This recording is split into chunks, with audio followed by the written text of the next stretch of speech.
Good morning. It's Thursday, April 10th, and I'm Ted Keith with your morning Buzzcast. The 89th edition of the Masters is underway this morning in Augusta. The encore storylines are headlined by Scottie Scheffler, who can become just the fourth golfer to win 2 green jackets in a row. Off the course, the tournament will once again put the sports divide front and center. The PGA Tour and LIV Golf remain far apart on an agreement that would settle their years-long feud, with LIV star Jon Rahm saying of a resolution, "It's not happening anytime soon," end quote. 2 weeks ago, the Saudi Public Investment Fund approached the PGA Tour with a two-pronged proposal. First, that Yasser Al-Rumayyan, the governor of PIF, be made co-chair of the PGA Tour Enterprises Board. And second, that LIV be allowed to continue. The PGA Tour rejected that proposal. The Masters comes 1 week after what the Washington Post called, quote, the first big test of LIV's plan to grow its audience thanks to its new TV deal with Fox. And while the tour did get 484,000 viewers for its first tournament on a major broadcast network, by far its highest ever, it still fell far short of the 1.75 million who watched the final round of the Texas Open on NBC for the PGA Tour. Elsewhere at Augusta, golfer Jason Day agreed to tone down his personal fashion after he wore a sweater with the words Malbon Golf Championships on the front last year. Mercedes-Benz debuted 3 new commercials around the tournament during yesterday's Par 3 tournament, and CBS is broadcasting the tournament for the 70th consecutive year, the longest run for any major sports event with a single network. 7 decades making Amen Corner, Magnolia Lane, and Butler Cabin synonymous with viewers across the country, and of bringing Palmer and Nicklaus, Player and Watson, Mickelson and Woods, and Spieth and Scheffler into our living rooms each April, making Augusta truly a tradition unlike any other. Meanwhile, in the NBA, Luka Doncic returned to Dallas last night and put on a show.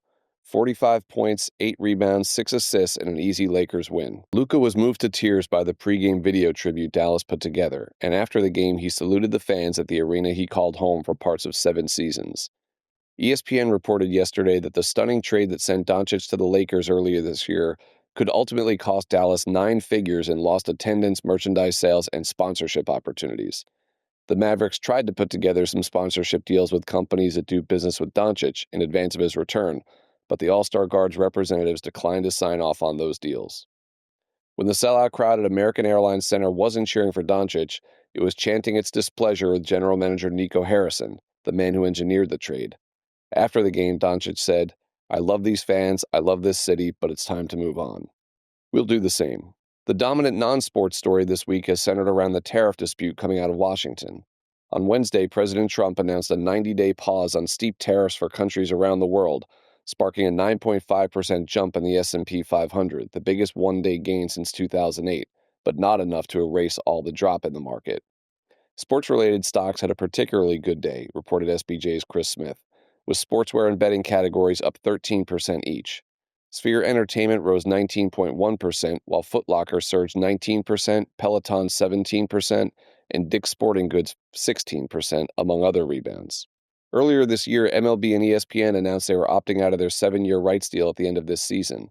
In a move that could help combat the loss of their longest national TV partner, the league is now reportedly talking about licensing its MLB.TV package to networks and streaming platforms.